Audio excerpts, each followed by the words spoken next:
Assalamualaikum warahmatullahi wabarakatuh, para pemirsa UG TV di rumah. Apa kabar hari ini? Semoga sehat selalu semuanya ya.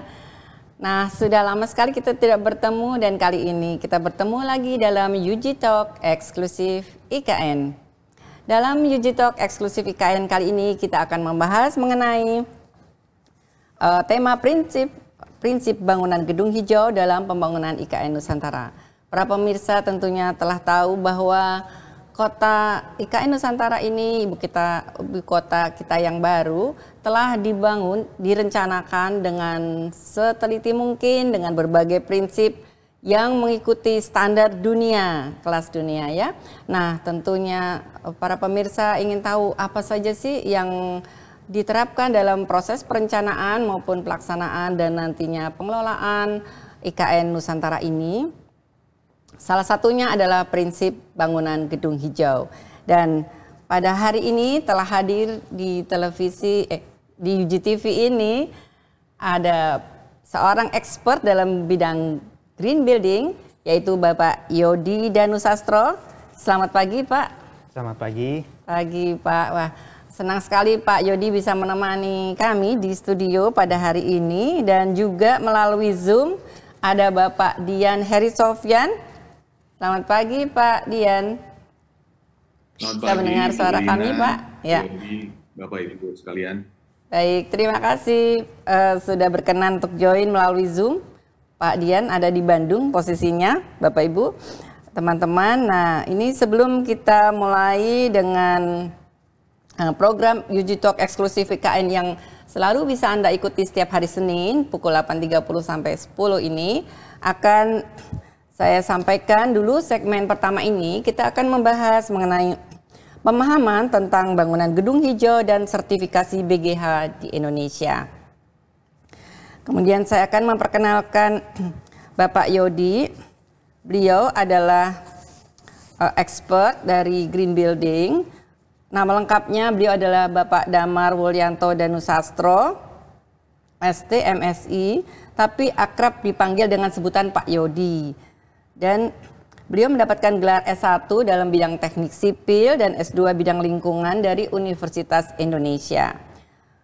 Pak Yodi juga founder dan direktur PT Yodaya Hijau Bestari sejak 2014. Kemudian service specialities-nya adalah dalam bidang green building, dan beliau pernah mengikuti berbagai pelatihan green building dan conference di USA, India, Filipina, Vietnam, Singapura, Jepang, dan Malaysia. Wah, internasional ya Pak Yodi ya. Wah, pengalamannya luar biasa sekali. Bahkan beliau juga pernah mengikuti training Al Gore, yaitu tentang climate reality leader. Nah, proyeknya ada berbagai macam yang tersertified dari Green Ship Professional, kemudian EDGE Certified Project dan LED Platinum yang tersebar di seluruh Jabodetabek dan Indonesia. Mungkin kalau saya sebutkan satu-satu bisa sampai besok pagi ya Bapak Ibu, jadi nggak saya sebutkan satu persatu nih. Nah, sedangkan Pak Dian juga tidak kalah expertnya. Beliau ini adalah Ketua Pengurus Nasional Ikatan Arsitek Lanskap Indonesia atau PNIALI masa periode 2022 sampai 2025. Beliau adalah alumni S1 Arsitektur ITB lulus tahun 1996. Dan S2-nya juga di Arsitektur ITB dengan program Magister Alur Studi Bentang Alam atau Lanskap ya, Arsitektur Lanskap, lulus tahun 2002. Beliau juga asesor kompetensi BNSP dan juga pemegang SKK Utama Arsitektur Lanskap, SKK Ahli Utama. Dan beliau juga menjadi pembicara di berbagai seminar, dosen tamu di Institut Teknologi Bandung, juga menjadi juri sayembara arsitektur, lanskap, dan interior, serta narasumber dari workshop tata hijau dalam perancangan arsitektur lanskap, serta juri pada sayembara bangunan hijau. Nah, para pemirsa, kita langsung saja ini kita akan mengikuti suatu tayangan untuk mengantar kita apa sih yang disebut BGH atau bangunan gedung hijau. Mungkin ada sebagian dari pemirsa yang belum mengetahui tentang sertifikasi BGH atau bangunan gedung hijau ini, dan untuk itu kita ikuti bersama video sosialisasi dari Permen PUPR nomor 21 tahun 2021 tentang bangunan gedung hijau. Silakan.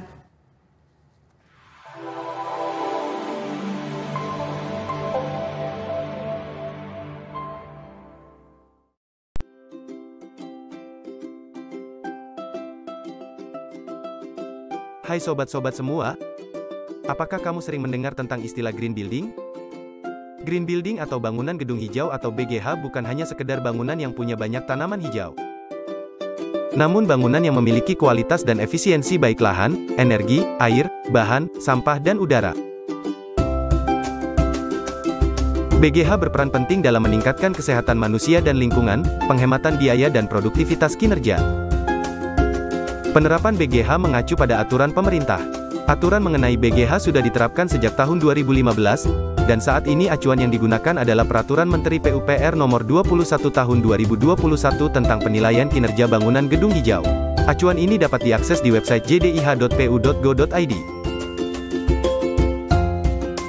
Berdasarkan definisi BGH dalam Permen PUPR Nomor 21 Tahun 2021, maka penilaian BGH mengacu pada standar teknis bangunan gedung dan kinerja yang terukur.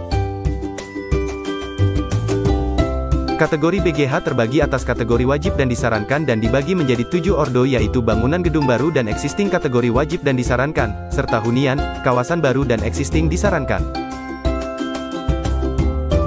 BGH wajib memiliki syarat minimal jumlah dan luasan lantai pada kategori bangunan kelas 4 dan 5, kelas 6, 7 dan 8, kelas 9A, dan kelas 9B. Kelas bangunan selain kategori wajib masuk kategori BGH yang disarankan. 4 tahapan BGH terdiri atas perencanaan, pelaksanaan, pemanfaatan dan pembongkaran. Proses sertifikasi BGH akan masuk ke dalam proses persetujuan bangunan gedung atau PBG bagi kategori BGH wajib.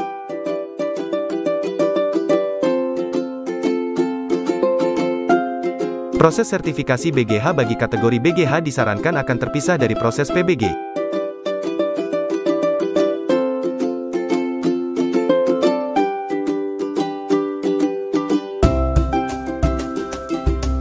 Dalam 16 penilaian kinerja berikut, penilaian kinerja khusus untuk bangunan gedung hanya mencakup 6 penilaian kinerja. Di mana pada tahap perencanaan ada 165 total poin yang dapat dikumpulkan melalui 7 parameter. Pada tahap pelaksanaan ada 165 total poin yang dapat dikumpulkan lewat 4 parameter. Tahap pemanfaatan ada 165 total poin dari 3 parameter untuk bangunan baru dan 4 pada bangunan existing, sedangkan pada tahap pembongkaran, ada 165 total poin dari 2 parameter.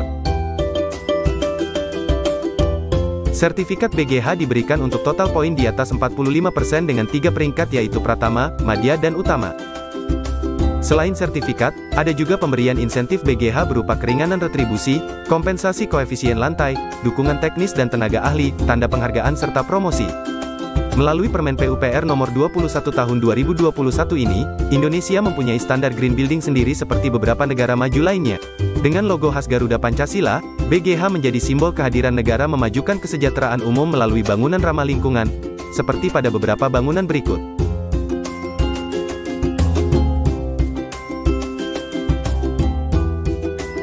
Peran kita sangat diperlukan agar BGH dapat tercapai, baik kita di pemerintah, BUMN, swasta dan LSM, kita sebagai perencana, kontraktor, pengawas dan pengelola, serta sebagai masyarakat yang terus mengawal terwujudnya bangunan ramah lingkungan bagi masa depan Indonesia. Info lebih lanjut dapat mengunjungi media berikut. Terima kasih.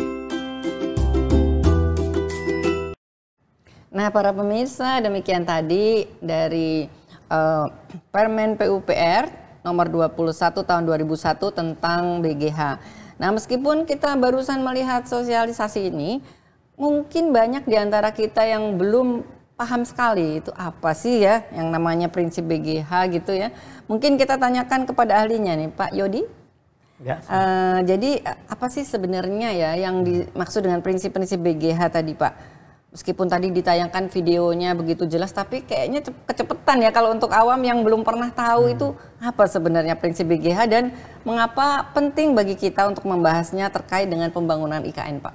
Baik, jadi BGH atau bangunan gedung hijau, nah ini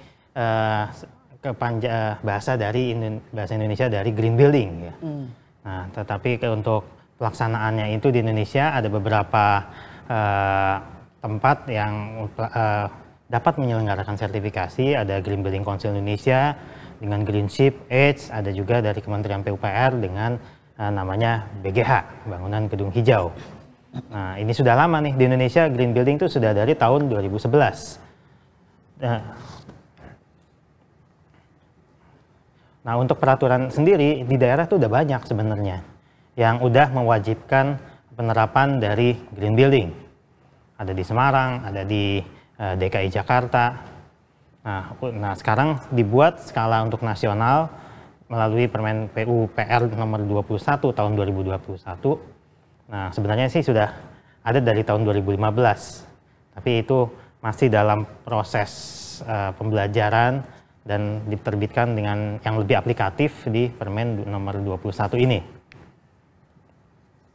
Nah, untuk melaksanakan green building atau BGH, nah ini harus aman dulu bangunannya. Jadi harus memenuhi kaidah-kaidah teknis bangunan gedung.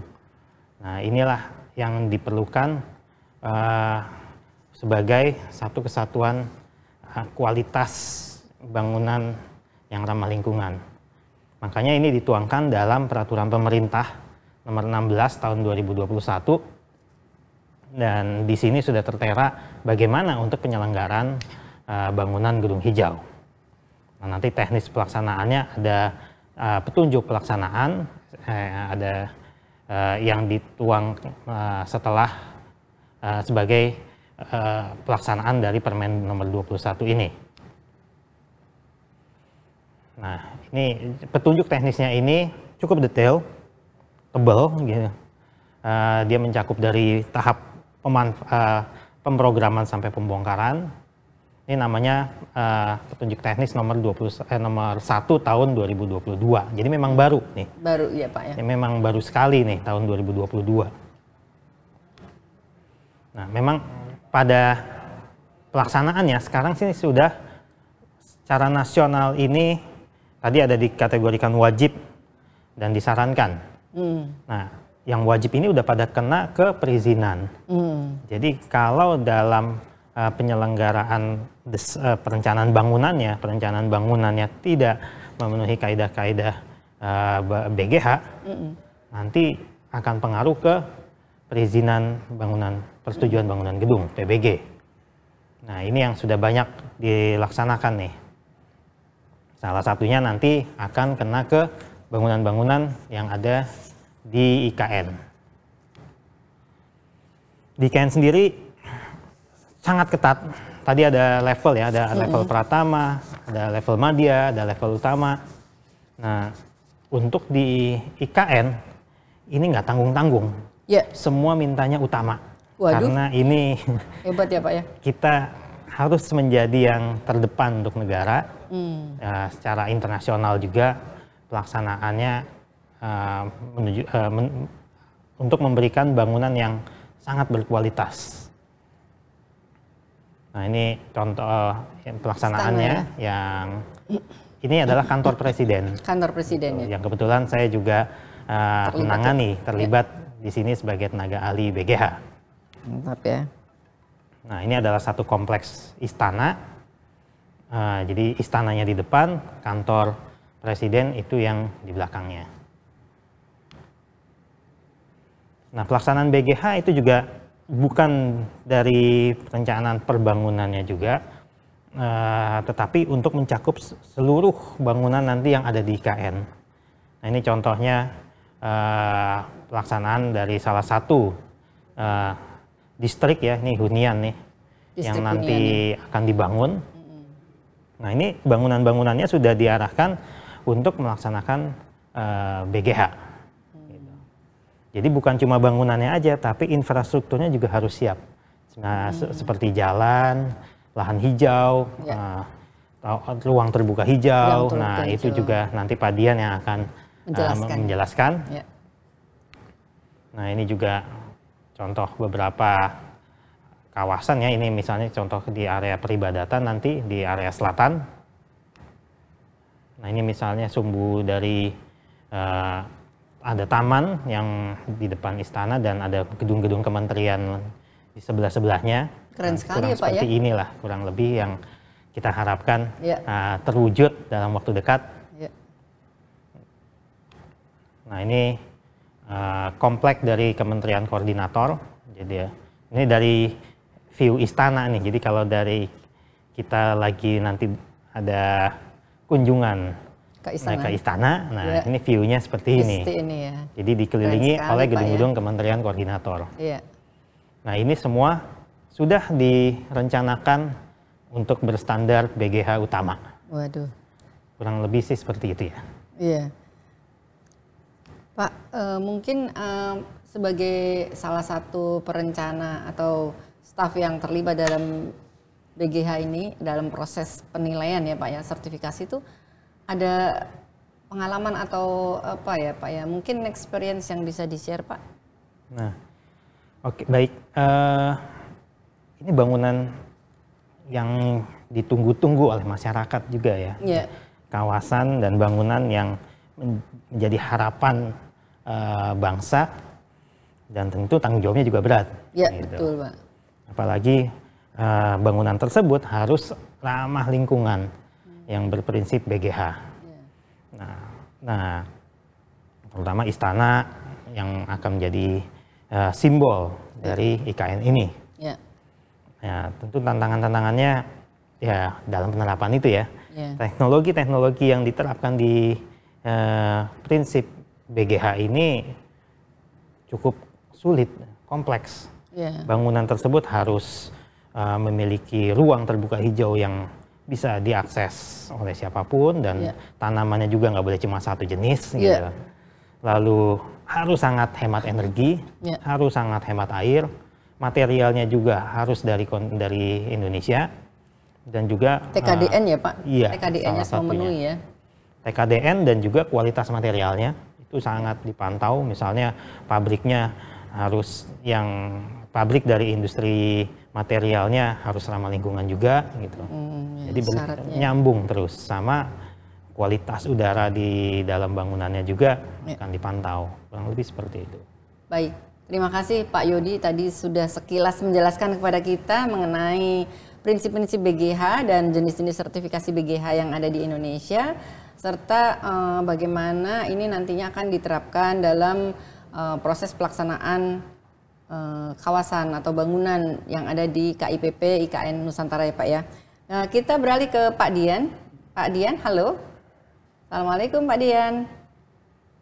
Salam warahmatullahi. Ya, Bu Irina. Ya, Pak Dian, boleh kami minta penjelasan tadi Pak Yodi sudah menjelaskan mengenai prinsip-prinsip BGH secara umum dan juga bagaimana peran Pak Yodi sebagai ahli BGH ini dalam perencanaan IKN. Nah, untuk Pak Dian nih, expertnya di ruang terbuka hijau nih, bagaimana penerapan prinsip bangunan hijau dalam penataan kawasan Pak? Terkait dengan desain lanskap yang diterapkan dalam kawasan KIPP di IKN Nusantara. Mungkin boleh dijelaskan Pak Dian? Punten, mangga. Baik, terima kasih Bu Irina.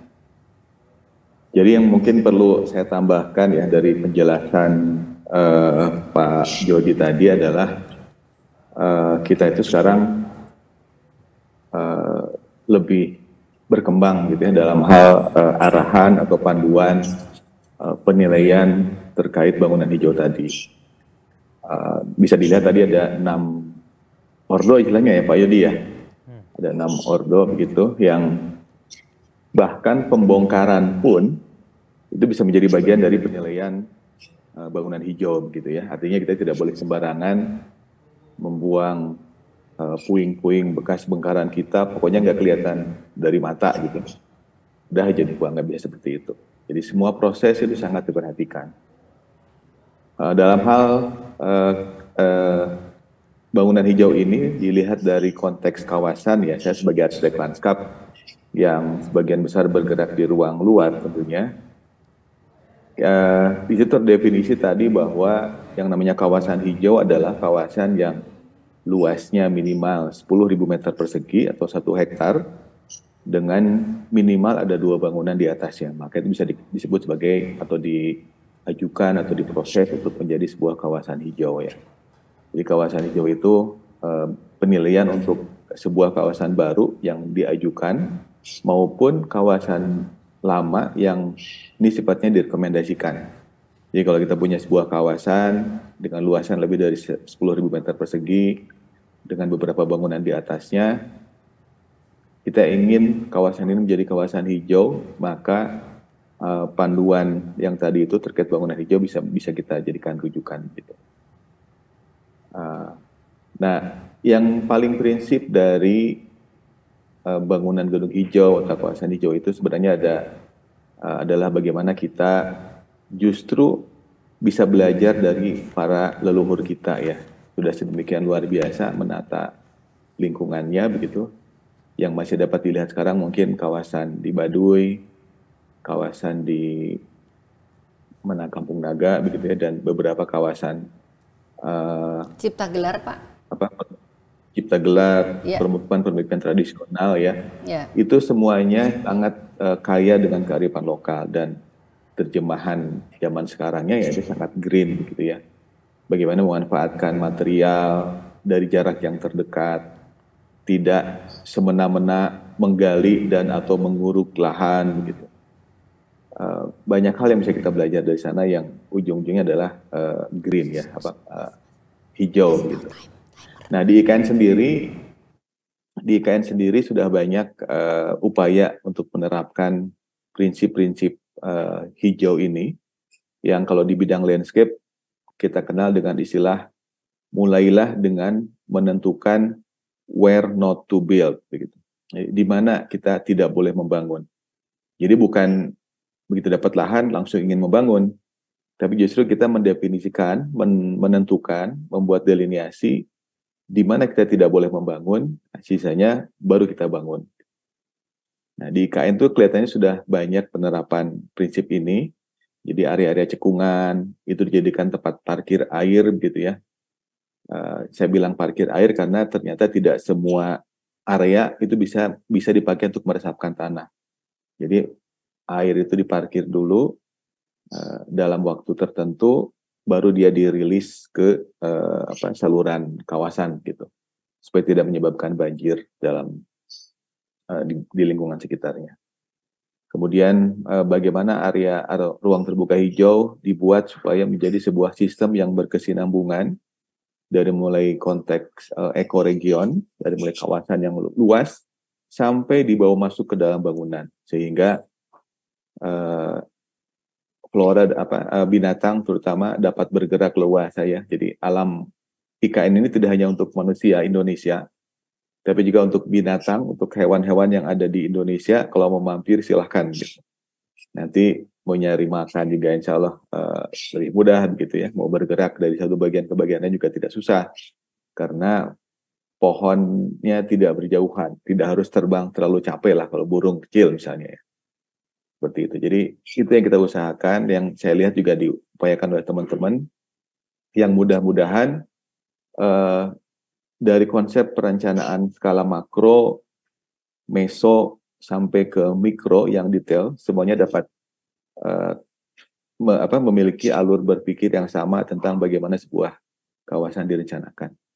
Sementara begitu mungkin Bu Irina tambahannya Bu. Baik, terima kasih Pak Dian telah memberikan pencerahan nih mengenai eco-region ya Pak ya. Eco-region di mana ekosistem itu ada dibagi-bagi berdasarkan iklim setempat ya Pak ya. Dan juga di situ akan mempengaruhi adanya flora dan fauna yang menjadi asli ya, yang native di situ, di mana untuk kawasan IKN ini diupayakan mereka tidak tersingkir gitu ya Pak ya. Mereka akan diberikan koridor-koridor alam, koridor-koridor terbuka sehingga mereka bebas bergerak, tadi istilahnya dari Pak Dian ya, mereka boleh bermain atau terbang atau bermigrasi mungkin ya dari satu tempat ke tempat yang lain tanpa terpotong oleh KIPP ya, kawasan IKN Nusantara ini. Begitu yang bisa kami tangkap ya Pak Dian ya. Mudah-mudahan ini benar-benar nanti dapat terlaksana dan kita tunggu selanjutnya dalam proses pelaksanaan dan pengelolaan IKN Nusantara ini. Nah, baik Pak Dian, mungkin untuk berikutnya Pak Dian masih akan ada paparan dengan apa namanya PPT, mungkin masih ada setelah ini kita akan bincang-bincang lagi dengan Pak Dian dan juga dengan Pak Yodi tentunya. Tetapi mungkin kita akan break dulu. Dalam segmen kedua nanti kita akan bahas bagaimana penerapan prinsip bangunan gedung hijau dalam pembangunan IKN Nusantara. Dan untuk itu kita jeda sejenak, monggo.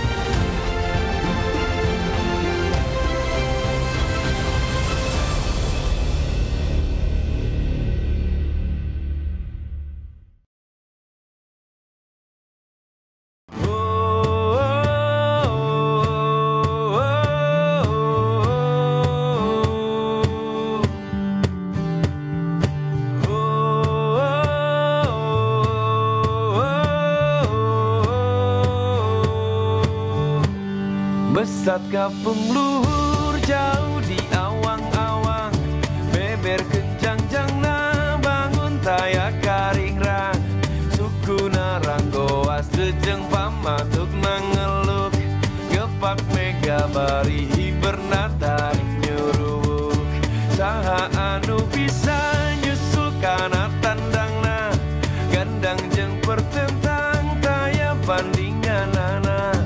Dipika gimir, dipika serap kusa sama, taya karempan kasien leber wawanena. Manuk dadali, manuk panggagana, berlambang sakti Indonesia Jaya.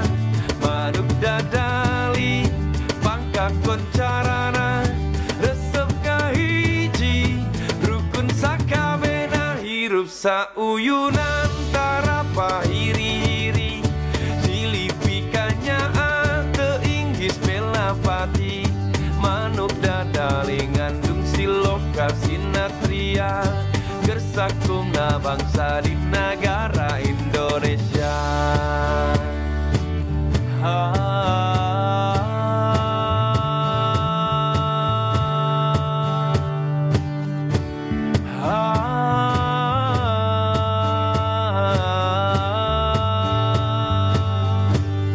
Besat ngapung luhur jauh di awang-awang, beber kencang cangna bangun taya karingrang, suku naranggoa sejeng pamatuk nangeluk, gepak mega bari hibernatarik nyuruh, saha anu bisa nyusul kana tandangna, gandang jeng pertentang taya bandinganana. Dipika gibir, dipika serap sesama, taya karempan kasien leber wawanena. Manuk dadali, manuk panggagahna, berlambang sakti Indonesia Jaya. Manuk dadali, pangka koncarana, resep kahiji, rukun sakawena, hirup sauyunan tarapa hiri-hiri, silih pikanya ate inggis pelapati, manuk dadali ngandung siloka sinatria, gersakumna bangsa di negara Indonesia, gersakumna bangsa di negara Indonesia.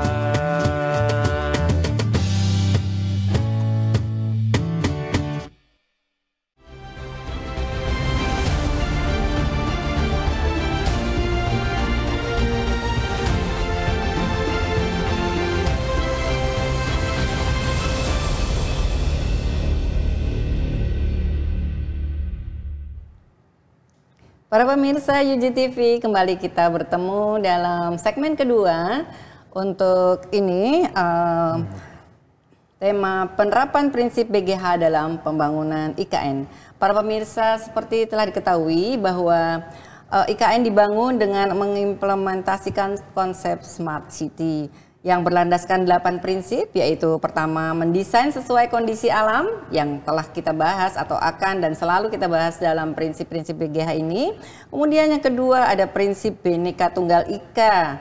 Kemudian ada juga untuk prinsip terhubung, aktif dan mudah diakses. Yang keempat adalah prinsip rendah emisi karbon. Prinsip kelima adalah sirkuler dan tangguh. Prinsip keenam aman dan terjangkau, serta prinsip ketujuh aman, kenyamanan dan efisiensi.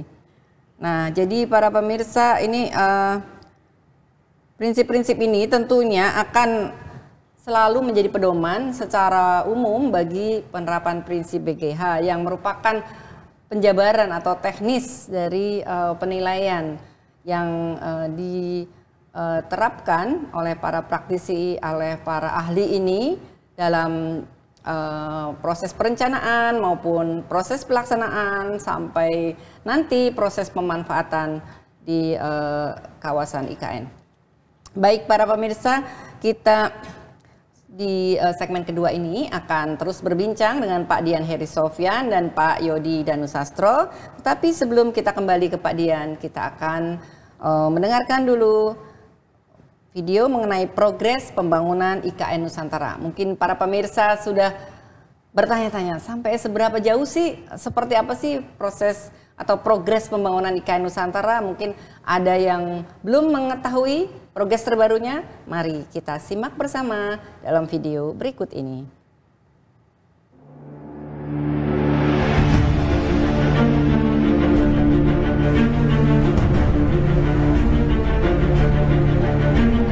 Pertama, tugas kita itu adalah membangun basic infrastruktur. Pertama, tadi sudah kita lihat bagaimana menyediakan air baku ya dengan membangun bendungan Sepaku Semoy dan intake Sepaku.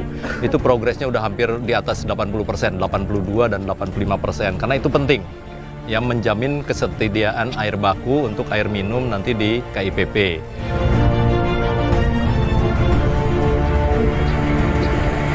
Yang di luar KIPP ada lagi, yaitu kita sedang membangun jalan tol 3 ruas ya, itu total panjangnya sekitar 27 km ya, 3A dan 3B. Nah, itu progresnya ada yang sudah 6% yang jalan tol, ada yang 2%, ada yang 1%, karena memang baru sekitar 2 bulan, jadi tahap awal mobilisasi. Kita sekarang berada di kawasan KIPP, ya. KIPP ini memang luasnya 6.600 hektar, kita fokus di 1A. 1A ini adalah pembangunan kawasan pusat pemerintahan, apa saja? Istana Negara, ya, dengan segala kelengkapannya, kantor, ya. Kemudian tentu saja jalan-jalan yang membentuk kawasan tersebut, land development, ya. Kemudian hal-hal yang berhubungan dengan pengembangan kawasan juga, sumbu kebangsaan. Kalau kita lihat progres, ya, hunian pekerja konstruksi ya, terdiri dari 22 tower untuk tenaga ahli, tenaga terampil, nanti dilengkapi dengan masjid, ada kantin, ada kantor, ada klinik, ada toko, ada office. Nah, ini 22, nanti kita lihat ada 2 tipe sebetulnya. Konstruksinya ini, kalau konstruksi, tadi ada yang nanya sama saya, dibangunnya gimana? Kalau bahasa sehari-hari kayak knockdown sebetulnya ya. Jadi kalau bahasa ininya modular. Modular itu dengan ukuran tertentu ya kita bangun. Nah, dari 22 ini sekarang sudah proses yang udah jadi 9. Jadi mungkin di Januari atau Februari ini udah selesai. Ini nanti akan segera dihuni. Ya, untuk persiapan sekarang pemindahan agar pekerja-pekerja ada dalam satu kawasan. Dengan 22 tower ini, kita ada bednya 3.300, bisa menampung hampir 16.000 lebih.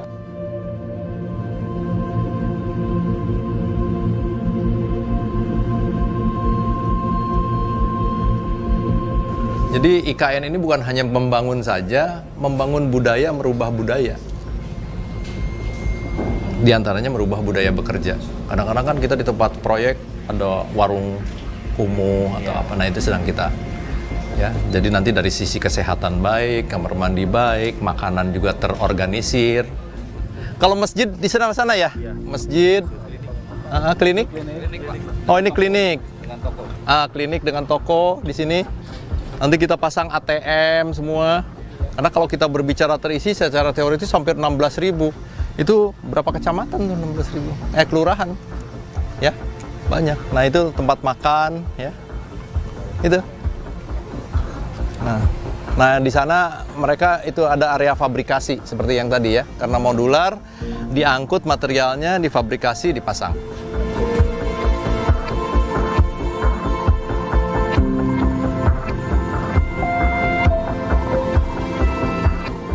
Tadi kan saya bilang kawasan 1A itu untuk pusat pemerintahan. Ini Istana Presiden. Di sebelahnya apa? Ada Bappenas, ada Sekretariat Kementerian Keuangan, Kementerian PUPR, ada Mapes, ya, ada Perekonomian, ya, ada beberapa menteri, ada Bank Indonesia tadi ya. Jadi tadi istana itu, nah ini Sekretariat Presidennya sedang dibangun. Nah ini progres yang ada tuh lihat. Tahapannya pertama clearing, membersihkan, ya, udah bersih lah, areanya udah ketahuan. Ada beberapa yang digali 65%, tapi ini terhadap pekerjaan clearing and grabbing. Kalau dari sisi progres keseluruhan, ya baru 1,5%, ya, karena memang kalau clearing and grabbing itu secara nilai relatif tidak besar. Kedua, pihak kontraktor itu secara kontraktual adalah design and build. Kita punya basic design yang harus didetailkan. Nah, proses pendetailan itu terutama berkaitan dengan kesesuaian bangunan dengan kontur yang disebut elevasi, kemudian juga karena di sini tanahnya sangat spesifik, pengujian tanah agar fondasi atau bangunan bawah betul-betul kita pilih yang terbaik, ya. Kemudian juga yang berhubungan dengan denah yang betul-betul fix, ya. Kita sesuaikan antara desain dengan itu memerlukan waktu.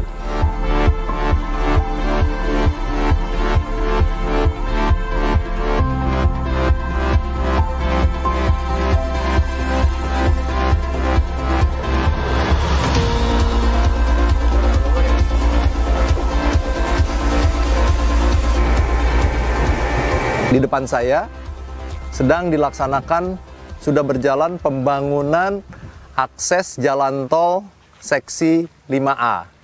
Nah ini saat ini ya, ini kita akan lihat ke sana dengan latar belakang ini. Nanti akses jalan tol ini akan menyambung ke arah Pulau Balang Besar, Jembatan Balang Besar dan Jembatan Balang Kecil. Jembatan Balang Kecil itu nanti akan kita duplikasi gitu ya.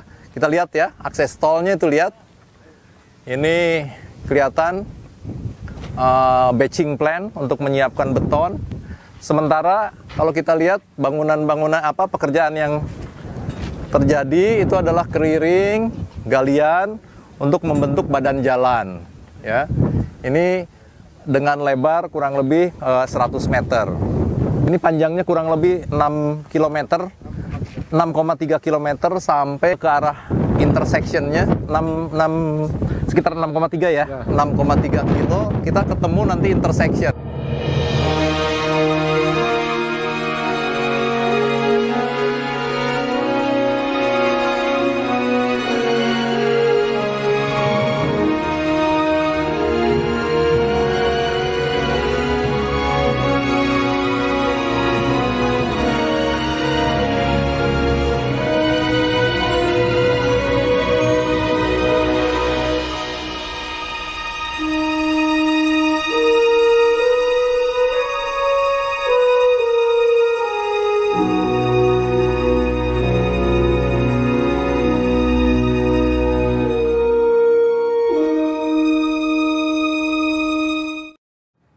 Para pemirsa Yuji TV di rumah, tadi telah kita saksikan bersama video mengenai progres pembangunan IKN saat ini yang kita lihat begitu masif ya, dan ternyata sangat menarik karena banyak hal-hal baru yang baru diterapkan dalam proses pembangunan kali ini, antara lain dengan didahulukannya pembangunan rusun untuk para pekerja konstruksi ya. Itu yang biasanya kita lihat proyek-proyek di mana-mana mungkin tidak serapi ini gitu ya untuk pembangunan perumahan pekerja. Jadi pekerjanya dimanusiakan dulu nih. Kalau enggak mereka nggak bisa membangun dengan baik ya kan. Nah Bapak Ibu kita benar-benar mengikuti progres ini. Ternyata prinsip mengenai perencanaan dan pembangunan berdasarkan prinsip BGH ini dilakukan ya Pak Yodi ya. Ya. Jadi mulai dari pekerja dengan rusun pekerja pun sudah tampak bahwa itu memenuhi prinsip-prinsip BGH. Nah, kita kembali ke Pak Dian. Pak Dian? Ya, Pak Dian Ya, masih Bu. bergabung bersama kami. Pak Dian, tadi kan kita sudah melihat ya progres dari pembangunan IKN mulai dari land clearing, development. Bagaimana nih Pak, boleh dijelaskan kepada para pemirsa bagaimana prinsip ruang terbuka hijau serta penerapan KDH, koefisien dasar hijau ya Pak ya, untuk faktor penentuan program bangunan dan lingkungan dengan fungsi ruang terbuka hijau. Kemudian juga nanti mungkin dapat dijelaskan, mungkin Bapak punya paparannya, bagaimana konsep sirkulasi dan jalur penghubung kawasan dapat mendukung konsep mobilitas yang mengutamakan pedestrian dan konektivitas hijau. Enggak, Pak Dian? Baik, ini saya share screen lagi ya. Enggak, Pak. Tadi belum ya. Belum, Pak. Udah kelihatan ya? Ya, Pak. Mungkin boleh di full oke. screen ya, Pak. Ya. Ya. Full screen bisa. Baik, jadi Ya. kalau tadi terkait dengan peraturan BGH ya, baik yang skalanya nasional maupun yang di masing-masing daerah punya, itu sudah disampaikan oleh Pak Yodi ya. Jadi mungkin saya lebih ke arah bagaimana itu kemudian dicoba untuk diimplementasikan dalam sebuah perancangan atau perencanaan sebuah kawasan. Nah, tapi artinya saya ingin memperlihatkan dulu prinsip-prinsip dasar yang biasa atau sebaiknya atau seharusnya kita lakukan dalam perencanaan dan perancangan lanskap atau ruang luar kawasan. Jadi yang pertama adalah mungkin bagi sebagian orang yang sudah terdengar biasa ya, tapi sustainable landscape design. Bagaimana kita merancang atau menghasilkan sebuah rancangan arsitektur lanskap dengan mengusung prinsip atau konsep keberlanjutan.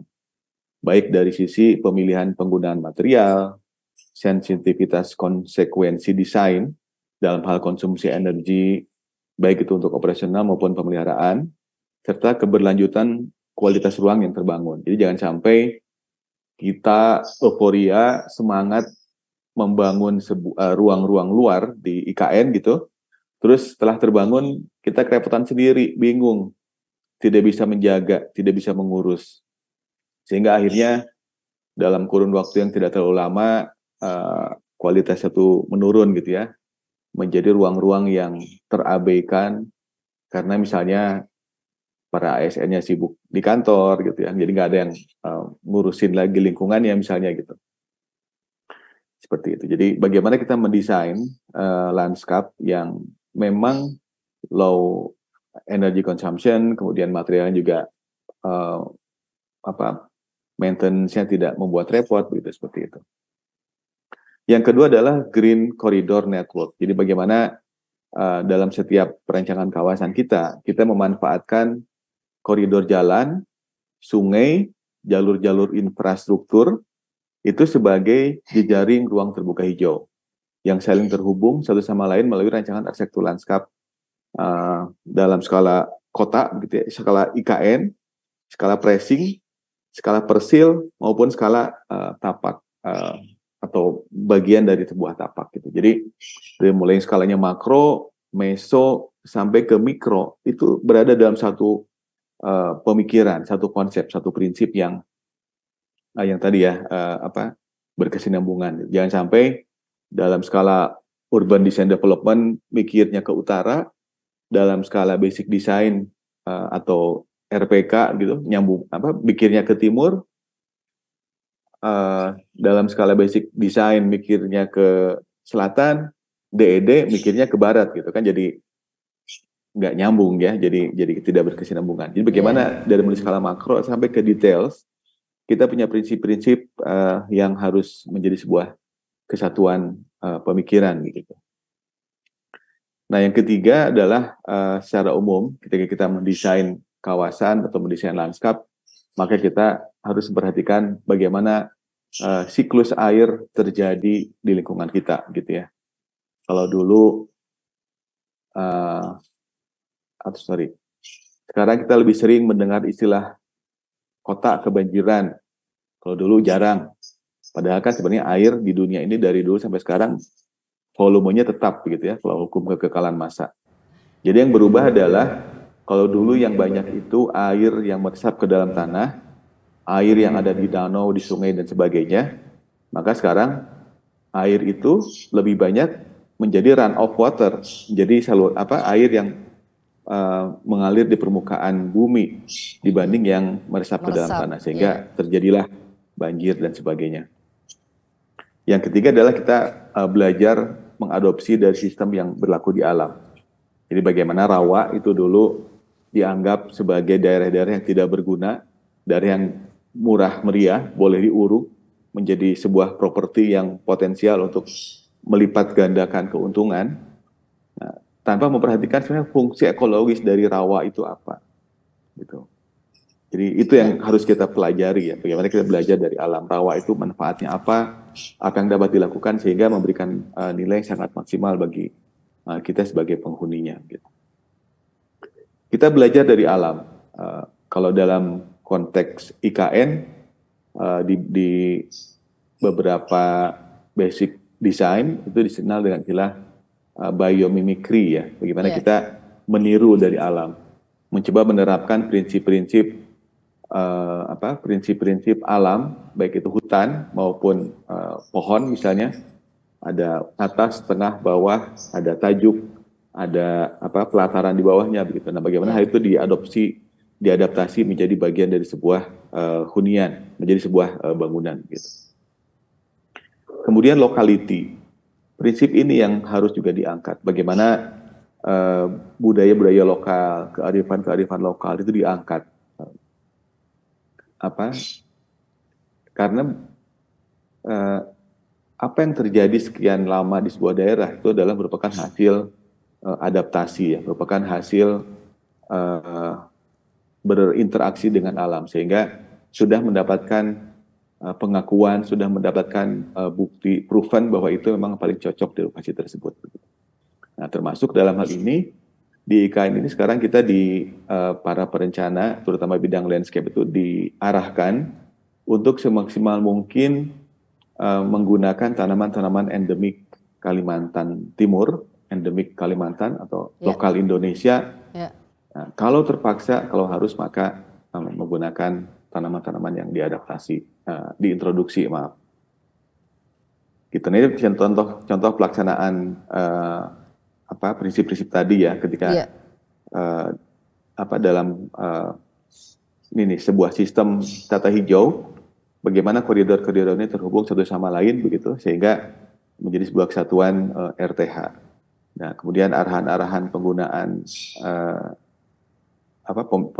penataan ruang-ruang terbuka hijau sampai ke level coupling itu dibuat sebagai sebuah sistem, sehingga kita dapat menghitung sebenarnya ruang terbukanya itu akan seperti apa, sistemnya akan seperti apa, dan hierarkinya pun akan seperti apa. Baik. Demikian mungkin Bu Dina. Terima kasih. Terima kasih Pak Dian yang telah menjelaskan mengenai prinsip ruang terbuka hijau serta penerapan KDH dalam sebagai faktor penentuan program bangunan dan lingkungan dengan fungsi ruang terbuka hijau serta konsep sirkulasinya tadi dan jalur penghubung kawasan yang mendukung konsep mobilitas, mengutamakan pedestrian dan konektivitas hijau, termasuk konektivitas untuk mobilitas flora fauna ya Pak ya tadi ya, luar biasa sekali. Baik Pak Dian, mungkin tadi Pak Dian telah menerapkan atau menyampaikan bagaimana penerapan proses atau prinsip BGH dalam ruang terbuka. Jadi untuk ruang luarnya kita kembali ke Pak Yodi, bagaimana kita membahas mengenai kualitas di dalam bangunannya sendiri Pak. Jadi bagaimana sih sebenarnya bangunan gedung hijau itu di dalamnya itu kita tetap bisa memiliki kualitas yang baik, kualitas udara yang baik. Dan bagaimana prinsip penerapan efisiensi energi di dalamnya, Pak? Monggo silakan dijelaskan, Pak Yodi. Ya, baik. Dalam penerapan prinsip BGH di bangunan-bangunan IKN, unsur manusia itu menjadi fokus utamanya. Ya, jadi kita ya bisa sebut bangunan kalau nggak ada manusianya ya menjadi bangunan kosong. Tapi dengan adanya manusia, ini faktor penentu. Ya. Nah, dia menghirup udara yang sama, dia minum air yang sama dari satu bangunan, dia pakai listriknya juga sama-sama semua. Makanya ini menjadi fokus ya. Salah satu kualitasnya pertama ya yang udah direncanakan. Ya.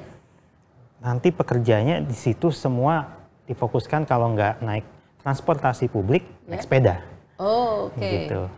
Jadi udah Pak, sehat gitu ya. Ya. Nah, sama Termasuk jalan hobi. kaki. Ya. Gitu. Tiga ini. Jadi akses antar bangunannya itu udah lebih cepat nanti daripada naik mobil. Ya, Ada jembatan penghubung, ada jalur sepeda yang langsung. Itu salah satu bentuk kualitas ya. Sama untuk ke halte juga udah dipikirkan jarak terdekat dari pintu akses manusia ke bangunan sama ke haltenya. Ya, Gitu. Jadi udah nggak muter-muter lagi. Nah itulah salah satu. Sebenarnya cara gampang juga untuk ngecek nih bangunan kualitas green buildingnya gimana, dicek aja dari akses pedestriannya. Landscape juga sama, cuma ada sedikit kasus unik ya. Nah, kita perlu lahan terbuka hijau, open space ya, yang bisa diakses untuk umum.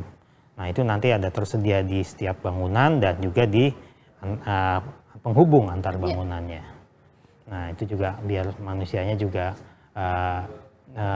ini ya bisa mendapatkan kualitas udara yang baik, sama fungsi-fungsi dari tanaman juga digunakan gitu, misalnya untuk tanaman peneduh, tanaman pencegah angin. Nah, itu ada fungsinya setiap fungsi tanaman. Nah, untuk dari energi sendiri, nah ini sudah diperhitungkan yang sangat hemat gimana ya caranya gitu. Nih, untuk di kawasan istana itu nanti akan menggunakan namanya district cooling. Satu sistem AC untuk bangunan yang banyak. Itu sangat hemat itu. Iya. Itu kalau sentral ya, Pak? Sentral, tapi lebih besar dari yang biasa kita gunakan. Nah, itu ibaratnya kalau kita pakai AC di rumah, nah misalnya 1000 watt, kalau cuma dengan district cooling itu paling bisa cuma 1/10-nya atau bahkan bisa cuma 100 watt gitu, untuk luasan yang sama. Itu kunci penghematan energi. Sama penggunaan matahari, pola edar matahari, itu udah diperhitungkan juga. Diperhitungkan dari posisi bangunan. Betul, ya Pak ya? Betul. Nah, nanti kalau misalnya udah jadi, coba silahkan cek WC-nya juga. Itu keran-kerannya, keran air, pancuran mandi, itu hemat, sangat hemat semua. Oh, jadi alat-alatnya itu sudah dipilih yang hemat energi ya Pak? Yang hemat air. Hemat air. Iya. Nah, airnya juga pakai sistem daur ulang karena ini bangunannya utama ya. Semua bangunan inti yang ada di Nusantara itu ditargetkan yang terbaik green buildingnya. Dan airnya juga digunakan sangat-sangat irit. Jadi ya air yang sudah dipakai nanti digunakan lagi jadi daur ulang. Recycle ya Pak ya? Recycle. Untuk siram air, siram WC sama untuk nyiram tanaman. Jadi itu bukan air baru. Kalau air baru di KN kita bisa langsung minum nanti. Oh, jadi ada yang kualitas drinking water ya Pak? Iya, kualitasnya nanti sampai drinking water. Jadi tinggal buka keran, minum. Tapi jangan air WC, itu air daur ulang. Daur ulang Pak, serem banget. Iya. Nah, untuk ada juga nanti penempatan sensor-sensor CO2. Jadi kalau misalnya kekurangan ini ya, CO2-nya sudah banyak karena orangnya makin banyak, sistem ventilasi udara nyala sendiri. Oh, jadi nggak akan kadar CO2-nya itu Pak ya yang menentukan sensornya berbunyi atau bagaimana Pak? Nanti nggak bunyi sih, jadi langsung nyala. Langsung menyala. Nah, ini jadi nggak akan kekurangan oksigen. Oh iya. Mikirnya juga lebih exhaust gitu ya Pak? Iya, ada exhaust, ada masuknya juga. Jadi timbal balik. Nah, material juga udah dipilih yang kayak cat kan kita kadang bau ya, bau cat gitu ya. Catnya yang ramah lingkungan ya Pak ya? Kita yang ramah lingkungan dan ramah kesehatan. Nah, jadi nanti jangan heran begitu udah jadi bangunan yang nggak bau cat gitu, karena udah yang dipilih yang namanya low VOC atau atau tidak ada kandungan kimia berbahaya. Racunnya ya, waduh keren sekali Pak Yodi. Itulah kurang lebih. Terima kasih Pak Yodi, ini kayaknya kita semakin banyak mendapat pencerahannya para pemirsa. Kita masih ingin berbincang dengan Pak Yodi dan Pak Dian di segmen ketiga. Tetapi kita jeda sejenak dengan ketemu lagi dengan Academic Band para pemirsa ya. Tadi saya keliru menyebut Pilots Band, sekarang menjadi Academic Band Bapak Ibu. Nah, Academic Band yang akan menayangkan lagu Buah Bolok dari Kalimantan. Mari kita dengarkan. Jeda sejenak. Monggo.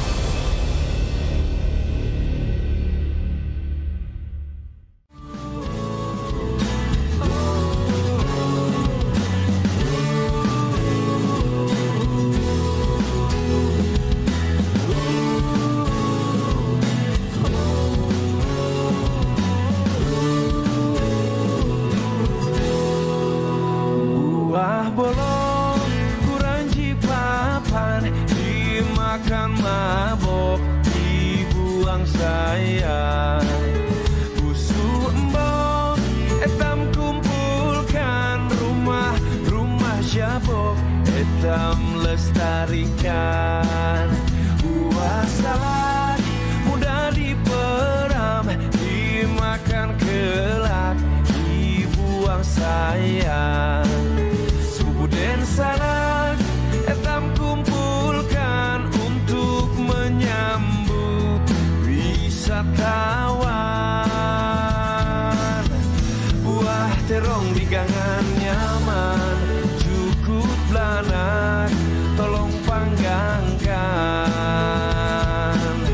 Museum Tenggarong Mula Warman, Yop den sanak etam kenangahkan. Buah salak mudah diperam, dimakan kelak, dibuang sayang. Sepupu den sanak etam kumpulkan untuk menyambut wisatawan.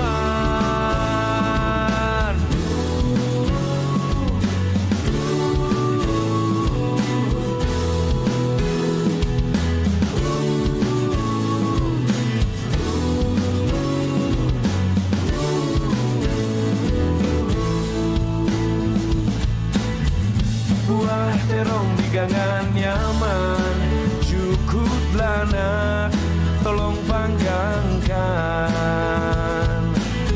Museum Tenggarong Mula Warman, Yop den sanak etam kenangahkan.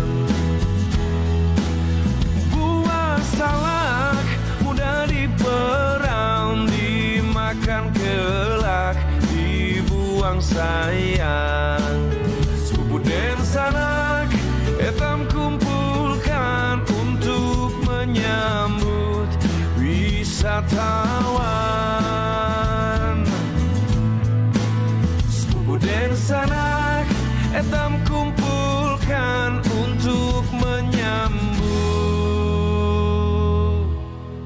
wisatawan.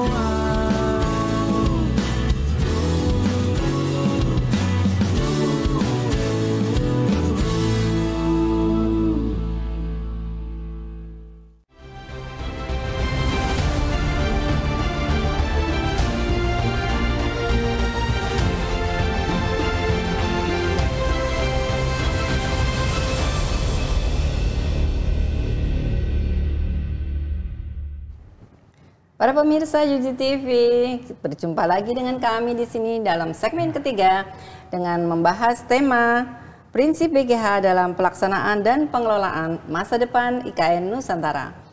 Para pemirsa, tadi kita telah mendengarkan lagu yang kenangan banget ya mengenai Buah Bolok nih. Kayaknya senang banget saya dengernya. Tariannya juga yang menyenangkan, kayak terkenang-kenang. Dulu saya pernah nari loh seperti itu loh para pemirsa. Sekarang udah nggak laku kali ya. Baik pemirsa, kita lanjut ke segmen ketiga ini dengan masih bersama Pak Yodi di studio dan Pak Dian melalui Zoom. Dan kita akan bertanya dulu nih ke Pak Yodi nih. Pak Yodi, tadi kan Pak Yodi udah menjelaskan mengenai prinsip-prinsip efisiensi energi ya Pak ya. Nah kalau dari prinsip ini Pak, pemakaian bahan-bahan dan teknologi yang ramah lingkungan Pak. Apa nih yang dapat dijelaskan mengenai penggunaan bahan-bahan dan teknologi ramah lingkungan dalam konstruksi bangunan di IKN Nusantara ini Pak? Monggo Pak. Ya, baik. Penerapan bahan-bahan material ramah lingkungan, yang pertama itu sudah diamanahkan kita kalau pakai produk lokal. Nah, itu Pak Presiden udah tekenin terus nih dengan tingkat konsumsi dalam negeri, dan juga di BGH itu ada penilaiannya. Minimal 40% itu harus material bersertifikat TKDN. TKDN Pak ya? Ya, tingkat konsumsi dalam negeri. Iya. Ada komponennya ya Pak ya? Benar. Tingkat komponen material itu di dalam negeri. Ya. Nah, jadi ya yang dinilai itu dalam TKDN itu bukan cuma pilihan materialnya, tapi tenaga kerjanya juga sampai dinilai dalam satu industri berapa pekerja lokal, berapa misalnya kalau ada ekspatriat. Ya. Nah, itu formulanya sangat kompleks ya. Nah, di BGH diminta hasilnya minimal 40%. Dinilai semua itu Pak itu ya? Dinilai. Luar biasa nih. Nah, yang kedua dari kualitas material itu sendiri ya pasti ya harus yang bagus ya.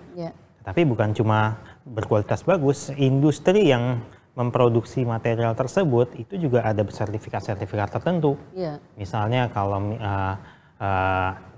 pabrik manufacture baja, nah itu harus ada sertifikat ramah lingkungannya, nah ISO-nya, nah itu juga harus ditunjukin dalam penilaian BGH. Nah terus lalu juga eco-label, nah ini juga ada eco-labelnya juga penilaiannya ya Pak ya? juga. Nah lalu juga ada misalnya kayu, nah ini harus ada sertifikat legalnya. Nah jadi kualitas, nih, Pak. Iya nggak boleh. Harus ada buktinya. Jadi penilaian dari bangunan gedung hijau ini diperlukan bukti-bukti konkret. Jadi ya kalau misalnya adanya, oh ini materialnya kok kayaknya kurang ini nih, nggak ramah lingkungan. Oh kita punya buktinya gitu. Gitu. Iya. Buktinya lengkap dan bisa dipernyatakan. Semua terdokumentasi ya Pak? Semua terdokumentasi. Iya. Itu dari sisi materialnya. Iya. Kok teknologinya Pak yang ramah lingkungan? Seperti apa itu Pak yang teknologi ramah lingkungan? Teknologi ramah lingkungan yang kita terapkan di BGH ya. BGH dan di IKN terutama itu sebenarnya teknologi green building yang di negara-negara lain pun juga diterapkan, hampir lebih dari 60% lah isinya itu sama. Gitu. Jadi ya misalnya liftnya harus hemat energi, ada sistem atau sertifikat hemat energinya. Eskalatornya juga sama. Nah itu juga di negara-negara lain juga sama. Nah inilah yang dari sisi teknologi. Jadi ya kualitas dari BGH ini ya saya juga sering ya jalan-jalan ngecek green building di luar negeri. Ya dapat menyeimbangi lah, dan ditambah kearifan lokal kita, gitu ya, yang mungkin nggak ada tuh di luar negeri. Nah itulah teknologinya itu ya bisa fisik, bisa teknologi material, kualitas dari material itu sendiri, bukan hanya teknologi bangunannya tapi industri-industri pendukungnya. Oh pada waktu pembuatan pada material waktu itu ya Pak ya? Pemilihan material itu dan pembuatannya juga kita pilih material yang industrinya juga bagus gitu, mendukung ramah lingkungan, itu juga termasuk teknologi. Ya, untuk material yang bisa didaur ulang Pak. Kira-kira apa ya Pak yang bisa didaur ulang? Apakah mungkin untuk perencanaan atau pelaksanaan di awal ini ada material daur ulang Pak? Baik, penggunaan material daur ulang, nah kita bisa terapkan misalnya di beton. Itu besi beton tuh kandungan daur ulangnya 90% lebih. Oh gitu ya Pak ya? Iya. Oh, Ditambah mungkin pemirsa nggak tahu ya? Iya. Ternyata itu bisa ya daur ulang ya? Dan pemilihan komposisi betonnya pun juga ada penggunaan namanya fly ash. Nah itu juga bahan hasil daur ulang. Oh fly ash itu ya Pak Iya. ya? Fly ash itu apa Pak? Mungkin pemirsa ada yang belum tahu Pak. Jadi itu adalah abu yang punya sifat sama, mirip lah dengan semen, Iya. yang kita ambil dari hasil pembakaran karbon gitu ya. Nah ini biasanya diambil dari pembangkit-pembangkit listrik gitu. Nah ini kita pakai gunakan, dicampur di semen, lalu itu adalah produk daur ulang. Itu ya daur Itu ulang. bisa berarti. sekitar 10% sampai 40% lah. Wah, besar ya, Pak. Dari semen. Bisa menghemat itu Pak ya berarti? Itu bisa menghemat sekali ya. bahan ini ya, bahan baku Ya, konstruksi. bahan baku konstruksi. Terima kasih Pak Yodi, ini menarik sekali ternyata ya. Kita mendengarkan tadi mengenai kearifan lokal tapi di bidang teknologi konstruksinya. Nah kalau sekarang kita kembali ke Pak Dian ini. Bagaimana Pak prinsip desain arsitektur yang berkelanjutan tadi sudah di-mention sedikit oleh Pak Dian untuk mencerminkan kekayaan budaya Nusantara ya. Tadi kan juga disebutkan lokality ya Pak. Nah kira-kira apa nih Pak yang bisa dijelaskan mengenai penerapan prinsip desain arsitektur lanskap yang mencerminkan kekayaan budaya Nusantara Pak? Silakan Pak Dian. Baik Bu, jadi ini ilustrasinya begini. Beberapa tahun yang lalu ya, saya jalan ke kota kecil di Papua gitu, terus melihat di situ ada pohon gelodogantiang. Padahal rumahnya itu berada di agak dalam lah, tidak di kota gitu ya. Nah, saya langsung ingat pohon gelodogantiang ini kan pernah ngetren nih di tahun 90-an gitu ya. Iya betul. Gelodogantiang di mana. Terus belakangan ini kan tabe buya di mana-mana.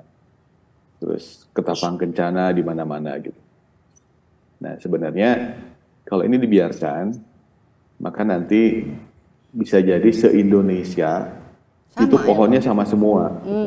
Jadi dari Sabang sampai Merauke, sampai Wamena, sampai Bovendigul gitu, pohonnya ya sama aja, nggak ada bedanya dengan pohon-pohon yang sering kita lihat di Jawa misalnya gitu. Iya. Nah ini ada dua hal. Yang pertama tentu adalah penyeragaman ya, artinya tidak ada lagi nanti kekhasan. Padahal kalau kita lihat sebelum penyeragaman ini, kalau kita ke daerah Nusa Tenggara Timur misalnya, kan banyak pohon-pohon yang juga berbunga yang khas daerah sana dan memang tumbuh di sana secara endemik begitu. Jadi itu yang sebenarnya perlu kita angkat, karena kalau tidak maka akan terjadi ancaman terhadap keanekaragaman hayati di Indonesia. Iya. Gitu. Contoh yang mungkin sudah terjadi adalah kalau di dunia pertanian ya, dulu saya di Bandung ini masih yang menjadi favorit adalah jeruk Garut gitu. Sekarang udah susah Bu. Jeruk Tahu Garut masih itu ada apa enggak ya? jarang ya jeruk Pak. Garut gitu ya. Jadi langka ini Pak. Karena memang spesiesnya jadi kalah oleh serbuan buah-buah impor di supermarket begitu. Nah, itu salah satu bukti bagaimana produk lokal kita yang unggul itu menjadi kalah karena adanya serbuan dari luar. Iya. Itu yang seharusnya kita hindari. Jadi lokalitas yang ada di Kalimantan Timur dalam hal vegetasi itu perlu kita angkat, bukan hanya sekedar untuk menunjukkan identitas, tapi justru untuk memperkaya keanekaragaman hayati di Indonesia. Kita kembalikan kita tingkatkan kembali keanekaragaman hayati di Indonesia dengan cara memilih pohon-pohon yang prioritas satu begitu ya. Pertama adalah pohon-pohon endemik, Ya. kedua pohon-pohon lokal, ketiga baru pohon introduksi. Kenapa pohon introduksi masih diperlukan? Karena untuk contoh di Kalimantan Timur, di IKN ini, ternyata pohon endemiknya itu sebagian besar adalah pohon hutan, gitu, yang mungkin ketika akan kita manfaatkan sebagai pohon lanskap, sebagai pohon yang tingginya, bentuk tajuknya, kerapatan daunnya itu kita perlukan untuk kepentingan visual atau kepentingan penciptaan ruang tertentu itu tidak dapat terpenuhi. Sehingga pohon-pohon endemik, pohon-pohon hutan tersebut ditempatkan di mungkin layer kedua gitu setelah jalur utama jalan. Sedangkan layer pertamanya sebagian kita menggunakan pohon-pohon yang lokal atau introduksi. Kira-kira seperti itu mungkin ya konteks Menarik lokal sekali. yang tujuannya sebenarnya untuk lebih luas dan juga untuk global. Karena keanekaragaman hayati ini juga sebenarnya adalah krisis yang dihadapi secara global ya, tidak hanya di Indonesia tapi di seluruh dunia. Betul, betul sekali Pak Dian. Jadi memang demikian ya para pemirsa, itu kita sangat penting sekali untuk bisa mempertahankan keanekaragaman hayati dan meningkatkan keanekaragaman hayati yang dipakai di kawasan IKN ini, terutama karena IKN ini akan menjadi jendela ya, showcase bagi dunia gitu. Jadi kota contoh nih ya, IKN ini akan menjadi jendela Indonesia bagi dunia. Jadi sangat penting sekali untuk keanekaragaman hayati ditingkatkan, dan tetapi menurut Pak Dian tadi harus ada layer-layernya gitu. Apakah itu ruang terbuka yang padat kegiatan manusia, atau mungkin ruang terbuka hijau yang lebih bersifat sebagai pendukung ekosistem ya, hutan ya Pak ya, hutan kota gitu ya Pak Dian ya. Baik Pak Dian, terima kasih. Kita kembali ke Pak Yodi lagi nih. Nah Pak Yodi, ini kita sudah menjelaskan, Pak Yodi tadi sudah menjelaskan mengenai proses perencanaan, pelaksanaan, dan kita tahu bahwa dalam BGH itu ada proses pemanfaatan, kemudian pengelolaan ya Pak ya, pemanfaatan pengelolaan. Nah sebenarnya apa sih Pak tantangan utama yang dihadapi dalam penerapan prinsip BGH ini, dan juga mengingat prosesnya nanti sampai pemanfaatan dan pengelolaan itu yang paling penting nih, kan katanya orang Indonesia susah menjaga pengelolaan ya Pak ya, katanya nih. Nah bagaimana nih ke depannya nih kita bisa memanfaatkan tapi sekaligus mempertahankan pengelolaan ini agar tetap terjaga seperti waktu perencanaan Pak. Gimana Pak? Monggo silakan dijelaskan. Baik, jadi BGH itu nggak cuma selesai di si perencanaan sama konstruksi, tapi harus juga mudah untuk dikelola. Ya. Tuh. Nah sekarang itu ada satu penilaian, sebenarnya nanti di pemanfaatan itu ada istilahnya sih biasanya maintainability, kemampuan untuk dikelola. Nah nanti kalau di IKN dibantu dengan sistem smart building, gitu. Nah jadi ya kita supaya lebih mudah dipantau untuk pengelolaannya. Apabila terdapat misalnya ada bocor air, itu udah langsung dikasih, udah ketahuan di mana dan harus tindakan apa yang dilakukan. Nah itu nanti itu masuk ke penilaian BGH pemanfaatan. Gitu. Nah, mungkin itu salah satu teknologi ya, dan teknologi bukan cuma teknis aja. Misalnya pemilihan tanaman di landscape gitu ya. Nah ini yang termasuk teknologi yang tadi udah disebut sama Pak Dian juga, itu teknologi juga, keputusan untuk memilih tanaman tersebut dan nanti pengelolaannya bisa hidup nggak gitu, mudah nggak gitu, airnya berapa. Nah itu keputusan itu, dan itu salah satu teknologi juga ya, fungsi tanaman. Dan apakah nanti sesuai dengan fungsinya bisa mendatangkan biota dan berbagai macam keanekaragaman hayati, bunganya tumbuh segala macam. Nah itu juga masuk ke burung-burungnya datang gitu ya. Iya, burung-burungnya datang. Itu masuk ke BGH pemanfaatan. Oh, gitu. Gimana cara pengelolaan landscape-nya? Nah, pemanfaatan energinya, airnya. Nanti kalau ada renovasi, maintenance, harus apa yang dilakukan? Sejauh itu sih. Itu kelihatannya kompleks ya Pak ya sebenarnya ya Pak ya. Iya. Itu kira-kira saya belum bisa membayangkan nih Pak. Kira-kira nih siapa yang bisa melakukannya Pak ya nantinya ya? Untuk berkelanjutan ini pihak mana nih yang akan terkait untuk melaksanakan hal tersebut Pak? Baik, itulah makanya kita sekarang di Indonesia sedang dibentuk banyak ahli-ahli bangunan gedung hijau. Nah, ini nanti ada ahli untuk perencanaan, ada ahli untuk pemanfaatan. Nah, ya kita nggak bisa bergerak sendiri ya. Ya Itu betul. kita gerak bersama-sama. Sekarang lagi ahli dari multidisiplin ini lagi udah pada dilatih ya. Ya. Nanti akan terus ada pelatihan dari negara mengenai bangunan gedung hijau. Nah, nanti mereka lah yang akan berperan. Oh, ini ahli perencanaan, kita akan berencana di sini, dan ahli bangunan di fase pemanfaatan juga ada ahlinya. Nah, ahli inilah yang akan nanti saling berkomunikasi. Ya, ya. Nanti, Termasuk kita nih Pak? kita. Ya, termasuk kita ya. Kami Iya para udah pemirsa. training. Pak Yodi ini sebenarnya teman saya loh. Teman satu batch. Angkatan satu batch untuk pelatihan sertifikasi BGH ya Pak ya? Iya. Maaf bukan sombong ya Pak pemirsa. Ngasih semangat supaya pemirsa juga pada semangat juga untuk ikut pelatihan semacam ini ya Bapak. Makasih Pak Yodi ya telah memberikan pencerahan mengenai tahap pengelolaan nantinya. Dan kita kembali ke Pak Dian lagi nih. Pak Dian, Assalamualaikum Pak Dian. Kembali ke Pak Dian nih, mungkin bisa dijelaskan Pak Dian. Langkah-langkah apa sih yang bisa kita lakukan ya untuk mengurangi dampak lingkungan Pak dalam konstruksi dan operasional pembangunan IKN ini? Kan orang-orang suka bertanya-tanya, apa benar sih itu nanti tidak ada dampak lingkungan dalam proses konstruksi tersebut dan dalam operasionalnya gitu. Bagaimana Pak Dian dalam hal ini Pak? Ya. Jadi seperti tadi ya, yang di awal sekali disampaikan oleh Pak Yodi, bahwa ada 6 ordo begitu ya, untuk proses sertifikasi bangunan gedung. Artinya, ketika kita memutuskan untuk bahwa sebuah bangunan atau sebuah kawasan ingin atau diarahkan untuk menjadi bangunan atau kawasan hijau, yang paling pertama harus dilakukan adalah menyusun program. Jadi program inilah yang kemudian nanti akan menentukan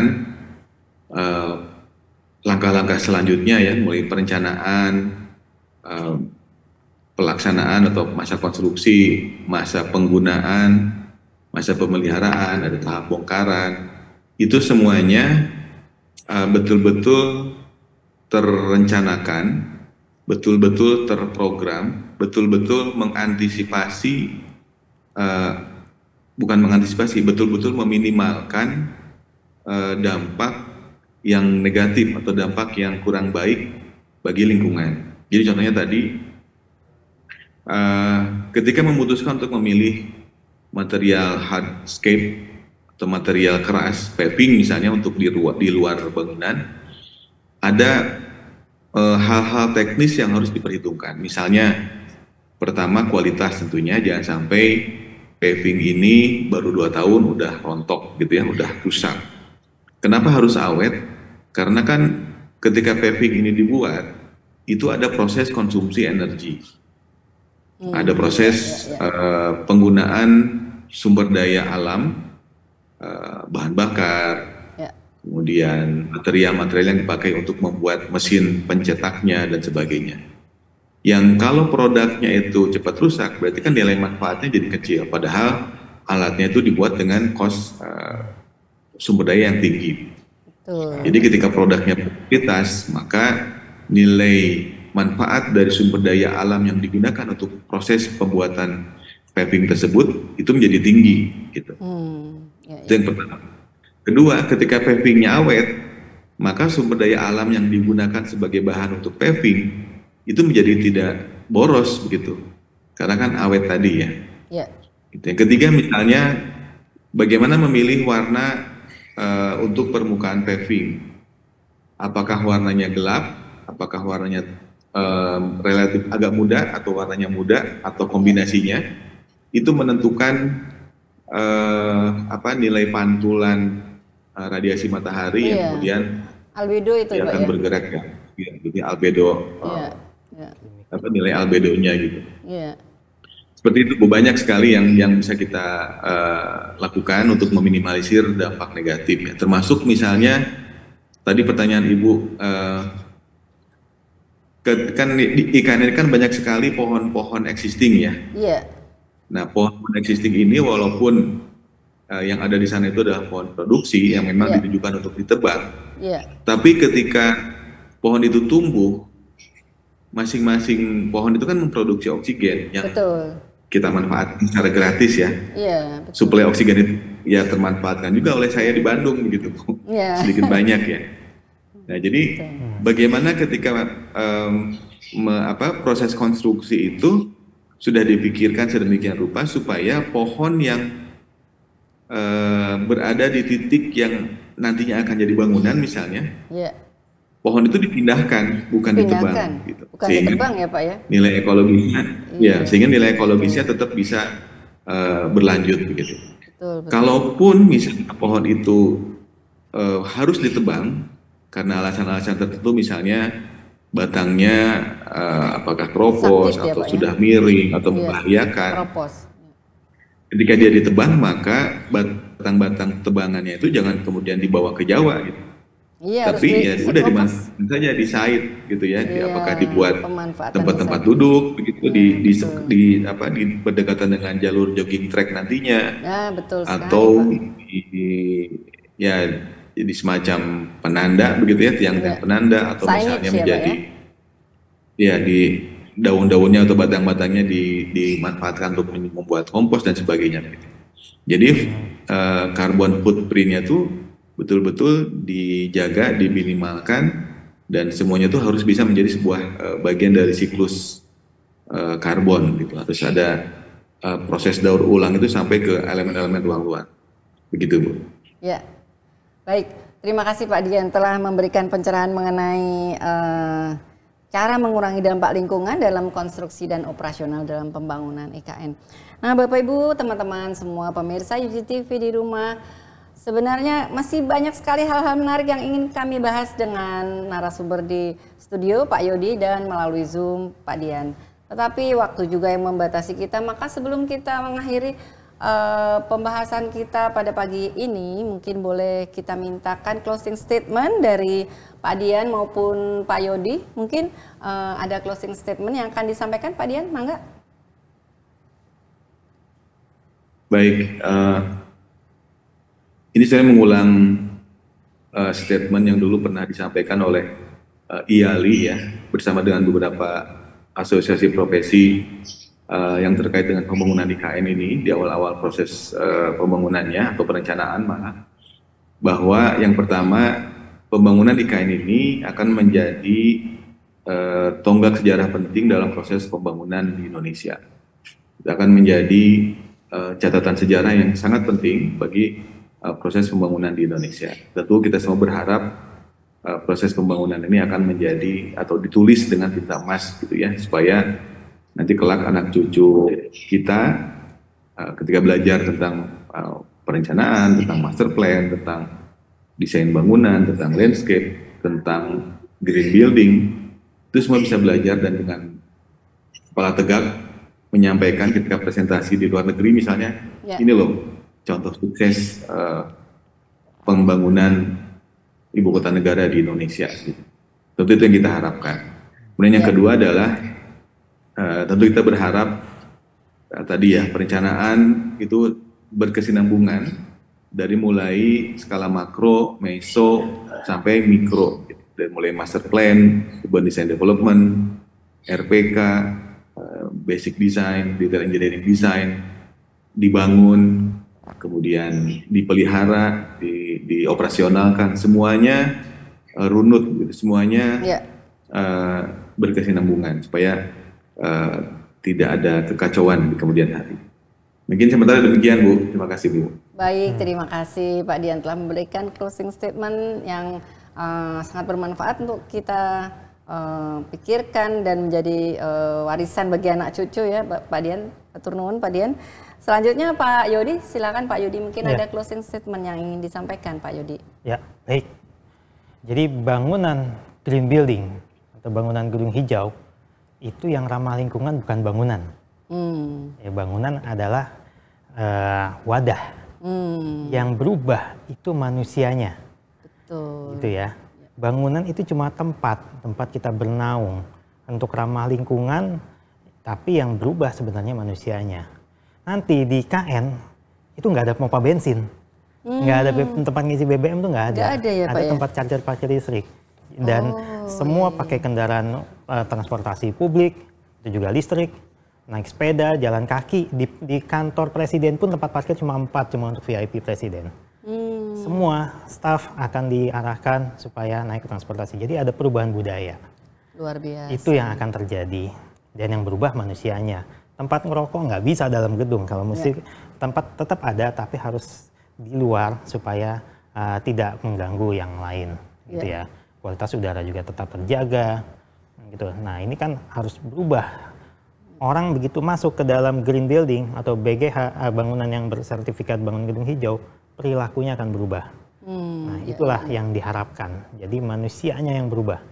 Manusianya akan jadi ramah lingkungan, tempat sampah juga akan terpisah dan akan sampahnya akan dicek, harus didaur ulang. Dan kepercayaan itu timbul, jadi semua akan melaksanakan. Jadi ya, oh ini saya bertanggung jawab atas ini nih, sampah ini nih. Nah inilah yang dibangun. Perubahan dari manusia yang menjadi lebih ramah lingkungan. Itulah intinya green building. Ya, terima kasih Pak Yodi. Ternyata intisarinya itu ya para pemirsa UGTV, intinya itu bukan hanya bangunan secara fisik gitu, tetapi sikap perilaku kita sebagai pengguna, sebagai manusia yang memanfaatkan bangunan dan kawasan ini, bagaimana kita bisa berperilaku sesuai dengan bangunan gedung hijau gitu. Jadi prinsip-prinsip ramah lingkungan, prinsip-prinsip budaya yang mengedepankan pada sosial atau public amenity gitu ya, public transportation dan juga kebudayaan untuk bisa berjalan dari satu gedung ke gedung lainnya itu mungkin ada sesuatu yang menjadi revolusi ya, revolusi perubahan sikap ya Pak Yodi ya. Jadi memang luar biasa sekali dan kita berharap bahwa dengan adanya penerapan prinsip bangunan gedung hijau dalam pembangunan IKN ini akan menjadi tolok ukur atau titik awal dari perubahan sikap budaya manusia Indonesia yang lebih baik ke depannya. Bapak Ibu para pemirsa UGTV, ternyata tidak terasa kita sudah sampai di penghujung acara pada UG Talk eksklusif IKN seri hari ini, yang tentunya kita berterima kasih kepada para narasumber, Pak Dian Heri Sofyan STMT YALI dari Bandung, Pak, dan Pak Yodi Danusastro STMSI GP yang telah hadir bersama saya di studio. Terima kasih atas kehadiran dan pencerahan dari kedua narasumber ini. Dan terima kasih para pemirsa yang telah sabar menyimak dan dengan antusias selalu mengikuti UG Talk eksklusif IKN, dan kami ingatkan bahwa UG Talk eksklusif IKN selalu akan hadir setiap Senin pagi jam 8.30 sampai 10, dan silakan bergabung dengan kami kembali pada minggu-minggu depan dengan topik-topik yang sangat menarik. Terima kasih, saya Irina Mildawani sebagai host undur diri dan mohon maaf atas segala kesalahan dan kekurangan. Terima kasih dan sampai jumpa. Assalamualaikum warahmatullahi wabarakatuh.